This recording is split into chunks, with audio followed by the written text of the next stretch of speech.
오늘 말씀은 에베소서 6장 21절부터 24절까지 함께 읽도록 하겠습니다. 나의 사정 곧 내가 무엇을 하는지 너희에게도 알리려 하노니 사랑을 받은 형제여 주 안에서 진실한 일꾼인 두기고가 모든 일을 너희에게 알리리라. 우리 사정을 알리고 또 너희 마음을 위로하기 위하여 내가 특별히 그를 너희에게 보내었노라.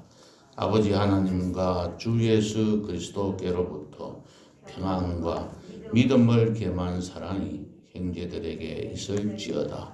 우리 주 예수 그리스도를 변함없이 사랑하는 모든 자에게 은혜가 있을지어다. 아멘. 에베소서는 제가 이렇게 강의를 하면서 생각을 해보니까 두고두고 그냥 한 번만 읽고 넘어가고 설교 들을 때만 듣고 넘어갈 것이 아니라 한 번씩 부모님이 자녀에게 주는 그 편지를 생각이 날 때마다 한 번씩 꺼내어서 줄줄 읽어보듯이 처음부터 끝까지 6장까지 쉬지 않고 오늘 1장까지만 읽고 내일 2장 읽고 3장 읽는 것이 아니라 그냥 1절부터 6장 24절까지 한 번씩 읽어보시는 것이 교회의 성도로서 살아가는 어떤 길들을 안내해 준 좋은 자료가 되지 않겠나 생각을 해봅니다. 오늘 본문은 에베소서의 끝부분입니다. 에베소서를 서론, 본론, 결론 이렇게 나눌 수가 있는 게 아니고 처음 부분, 가운데 부분, 끝부분 이렇게 나눌 수가 있습니다. 마지막 부분입니다. 지난번 우리가 볼 때 6장 10절에서 20절까지 쭉 보면 성도들이 어떻게 살아와야 하는 것인지를 쭉 말씀을 하고 계시고 마지막 부분에서는 우리가 영적으로 전투하듯이 우리의 이 아름다운 교제를 성도가 지켜야 할 그 도리들 어떤 일들을 해결해 나가면서 생길 수 있는 문제들 우리가 만나지 않으면 문제가 생기지 않을 텐데 만남을 통해서 생기지는 문제들을 이길 수 있는 것들은 그 사람이 미운 것이 아니라 그 사람이 잘못한 것이 아니라 그 사람을 배후에서 조정하는 우리가 함께 아름다운 교제를 나누지 못하게 하는 그 마귀들의 장난이다는 생각을 갖고 그 마귀들을 이길 수 있는 그런 하나님의 전신갑주를 하고 말씀을 드렸습니다. 그런 말씀을 이 사도 바울이 마지막으로 하고 난 다음에 오늘 이 끝부분에 에베소에서 이런 편지를 보내게 되는 두기고를 통해서 보낸다는 그 말씀과 그 다음에 마지막으로 이 에베소 교회를 향한 축복의 말씀을 하고 있는 내용입니다. 그래서 오늘 짧은 4절이지만 두 부분으로 나눌 수 있는데 두 나누어서 말씀을 드리겠습니다. 첫 번째는 사울이 두기고를 에베소 교회에 보낸 이유를 말씀을 하고 있습니다. 첫째로 21절에 보면 나의 사정 곧 내가 무엇을 하는지 너희에게도 알리려 하노니 라고 했습니다. 다시 말하면 바울이 지금 현재 처해 있는 이 상황을 에베소 교회 교인들에게 알리기 위함이라는 것입니다. 바울 자신이 겪고 있는 그 육체적인 것, 또 정서적으로, 영적으로 목회를 하면서 복음을 전파하면서 당하고 있는 이 어려움들을 가감없이 하나도 남김이 없이 전달하기 위해서 두기고를 보냈다는 겁니다. 성도들을 위한 목회자의 끊임없는 기도와 또 목회를 하다 보면 여러 가지 생활적으로나 모든 것들이 어려움들이 많이 있습니다. 영적으로 보살핌을 받고 있는 이 성도님들은 그 목회자들의 생활 전반에 대해서 관심을 갖고 살펴봐야 합니다. 그냥 우리가 목사니까 목사님은 이런 말씀을 하시기가 힘들잖아요. 근데 사실은 그러한 상황들이 어려움이 있으면 있을수록 결국은 손해를 보는 것은 우리 성도들입니다. 목사님들이 편안하게 목회를 할 수 있도록 우리가 해내야 되고 그런 일들을 목회자는 또 성도들에게 알려줘야 한다는 이야기이기도 합니다. 성경 말씀에 보면은 엘리야와 엘리사도 엘리야는 사르밧 가보의 도움을 받았고 엘리사는 수넴 여인의 도움을 받아서 그가 큰 일들을 하나님의 일들을 사역을 감당해 나갔습니다. 예수님도 나사로를 비롯한 그 가정 마리아와 마르다의 그 가정의 도움을 받아서 사역하는 데 상당한 어떤 혜택을 얻었습니다. 이와 같이 목회자의 삶에 대해서 관심을 가져야 하고 또 목회자들은 그 자신의 그 삶을 교인들에게 나누어서 함께 공유해야 한다는 것입니다. 둘째로는 22절에 보면은 우리의 사정을 알리고 또 너희 마음을 위로하기 위해서 두기고를 보낸다고 했습니다. 다시 말하면 성도들의 마음을 위로한다는 것이죠. 바울이 자신의 고난으로 인해서 지금 옥에 갇혀 있고 힘든 삶을 살아가고 있기 때문에 이 성도들도 이러한 모습을 보고 있는 성도들도 마음에 괴롭고 힘들고 어려움들이 있다는 것입니다. 그래서 이러한 성도들을 위로하기 위해서 이 말씀, 이 에베소서를 또 전하면서 두기고를 함께 보내게 됩니다. 다시 말하면은 목회자와 성도가 이런 사랑과 끊임없는 사랑과 이러한 교제를 이어갈 때 목회자는 목회자대로 힘을 얻게 되고 또 성도는 성도대로 신앙생활을 잘 하게 되어서 그 삶을 승리로 이끌 수 있다는 겁니다.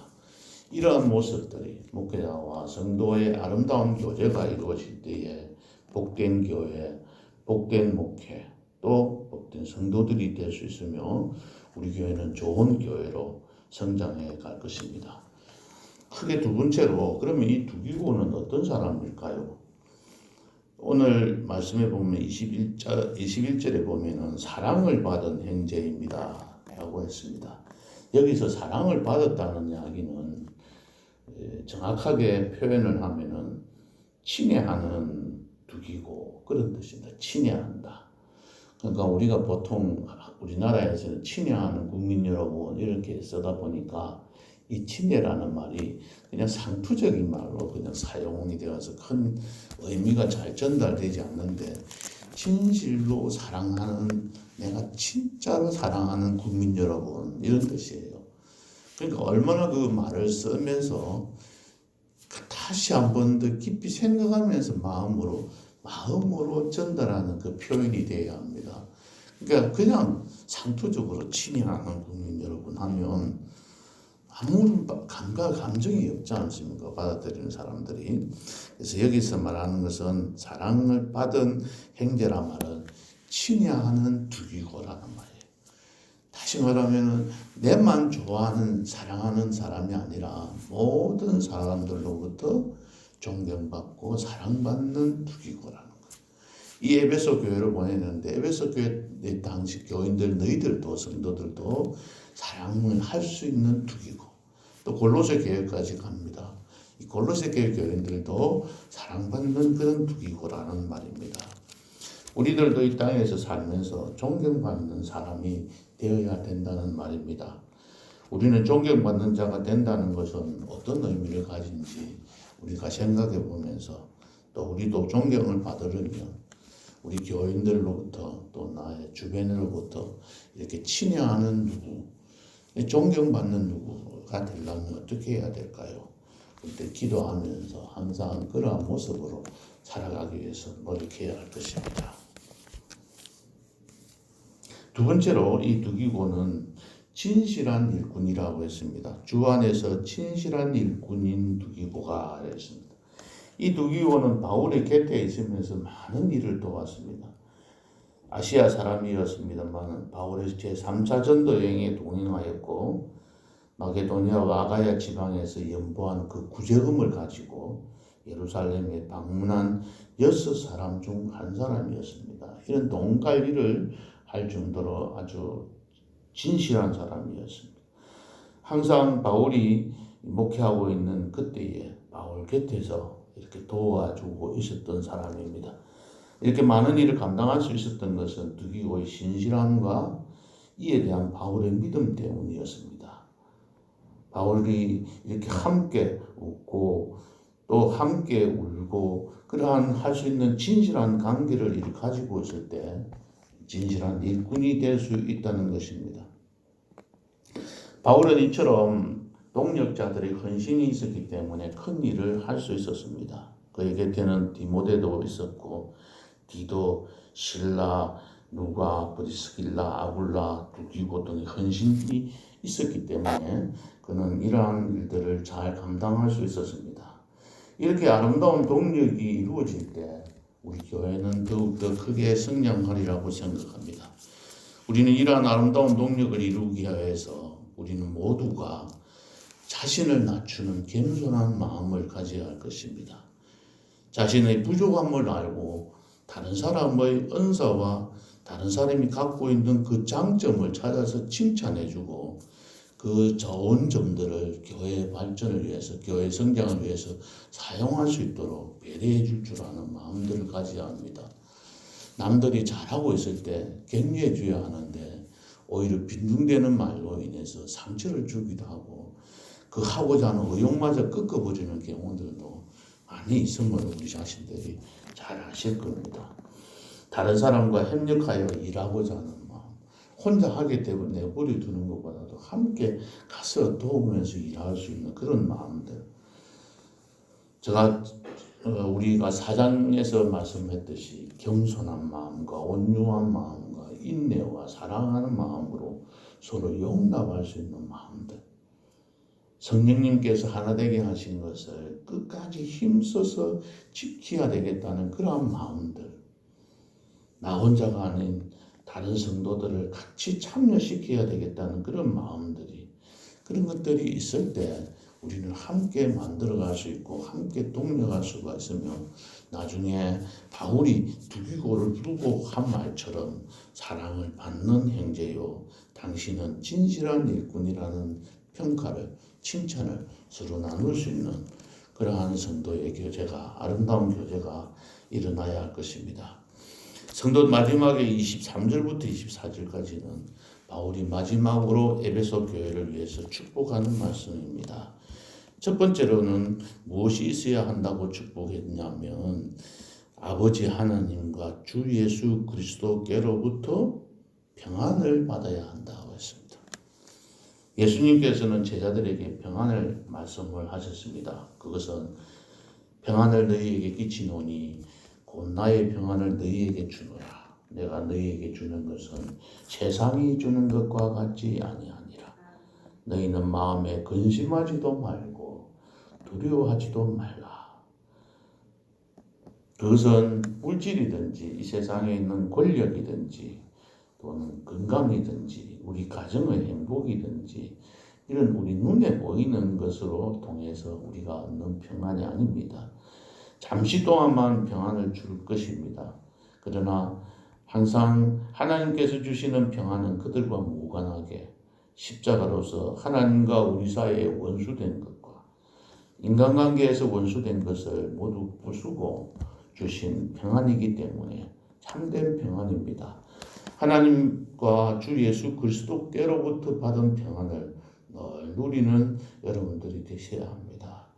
풍랑 속에 있는 제자들이 누렸던 그 평안, 내일 재앙을 앞두고도 깊은 잠을 자게 만드신 그 베드로의 그 평안함, 시큰 배를 맞고도 옥속에서 찬송을 한 그 바울과 신라의 모습들, 유라굴라 강풍 속에서 그가 편하게 그 일들을 자기에게 맡겨진 사명을 잘 감당했던 그 바울에게 주신 그러한 평안들을 우리가 받아 누려야 할 것입니다. 두 번째로는 뭐라고 말씀하고 계십니까? 믿음을 겸한 사랑이 너희에게 있으리라고 했습니다. 사랑을 할 때는 우리가 성도들끼리 사랑할 수 있는 것은 믿음 때문에 사랑할 수가 있습니다. 어떤 믿음일까요? 사랑을 하는 자에게 하나님께서 상급을 주십니다. 성도들끼리 사랑하는 자들에게 상급이 바로 보상입니다. 하나님 자신이 보상이라고 지극히 큰 상급이라고 하셨습니다. 언제 보상을 받을까요? 손해를 보는 사람에게 보상을 합니다. 손해보지 않는 사람에게는 보상이라는 개념이 없는 것이죠. 하나님 앞에서 하나님 안에서 성도로서 살아가면서 손해를 본 자에게 하나님께서 보상해 주시는 거예요. 그래서 우리는 사랑을 베풀고 사랑을 실천하다 보면 내가 가진 것을 남에게 주다 보니까 나는 손해를 보게 되고 내 것이 다 전달되어 가는 것이잖아요. 그때 하나님께서 그런 자에게 나타나셔서 보상해 주시는 거예요. 그때 하나님께서 상급을 주시는 거죠. 그 상급을 주시는 하나님이심을 우리가 믿을 때에 사랑할 수 있는 거죠. 그래서 여기서 말씀하신 것은 믿음을 겸한 사랑이라는 건 그런 것들을 의미합니다. 그러한 사랑을, 그러한 믿음에서 토대를 받은 그런 사랑을 실천하는 여러분 되시기를 바랍니다. 말씀을 뵙겠습니다. 24절입니다. 우리 주 예수 그리스도를 변함없이 사랑하는 모든 자에게 은혜가 있을지어다 라고 하였습니다. 이러한 평안과 믿음을 겸한 사랑을 받게 되는 사람, 은혜를 입게 되는 사람은 어떤 사람일까요? 우리 주 예수 그리스도를 변함없이 사랑하는 모든 자들, 성도들입니다. 1장 1절에서는 이 편지를 어떤 사람에게 보낸다고 했습니까? 1장 1절에 보면 그리스도 예수 안에 있는 진실한 자들에게 편지하노니라고 했습니다. 이 말씀이나 진실한 신실한 자들 이 말씀이나 변함이 없이 사랑하는 모든 자라는 말은 똑같은 말입니다. 우리는 우리 자신들이 어떤 사람이 신실한 사람이라고 생각합니까? 하나님만 신실한 사람, 하나님 신실하신 하나님 하면서 하나님만 신실하기를 바라고 찬양하지는 않습니까? 우리 자신들이 신실한 모습으로 살아가야 할 것입니다. 말씀처럼 변함없이 하나님을 사랑하는 자가 신실한 사람입니다. 그 신실함 여부는 내가 판단하는 것이 아닙니다. 내 자신은 신실하다고 생각하는 사람은 절대 신실한 사람이 아니라고 생각이 됩니다. 하나님 보시기에 주변 사람들이 볼 때에 저 사람은 참 신실하다는 말씀을 그러한 평가를 얻는 성도들이 되시기를 바랍니다. 하나님은 중심을 보십니다. 눈가림만 하고 마음으로 하나님의 눈가림만 하면 하나님께서 다 아십니다. 눈가림만 하지 말고 마음으로 하나님의 뜻을 행해야 합니다. 세상 사람들과의 사귐을 가질 때도 이와 같이 우리 마음 중심에서 우러나오는 사랑을 실천해야 합니다. 부부간에도 자녀간의 관계도 우리가 만나는 사람들에게도 이런 신실한 모습을 변함없이 사랑하는 모습을 드러내야 할 것입니다. 오늘 불렀던 찬송가 221장을 작사한 파우셋이라는 목사님은 영국 사람입니다. 이분이 시골의 작은 웨인스게이트 교회에서 목회를 하다가 영국 수도인 런던, 우리나라 서울에 있는 큰 교회에서 청빙을 받고 마지막 고별 설교까지 마치고 떠날 준비를 하였습니다. 마차에 책과 가구를 모든 짐을 다 싣고 막 떠나려고 하는데 교인들이 몰려와서 눈물을 흘리면서 목사님 고생스럽지만 여기 남아서 우리를 말씀으로 먹여주세요 하고 졸랐습니다.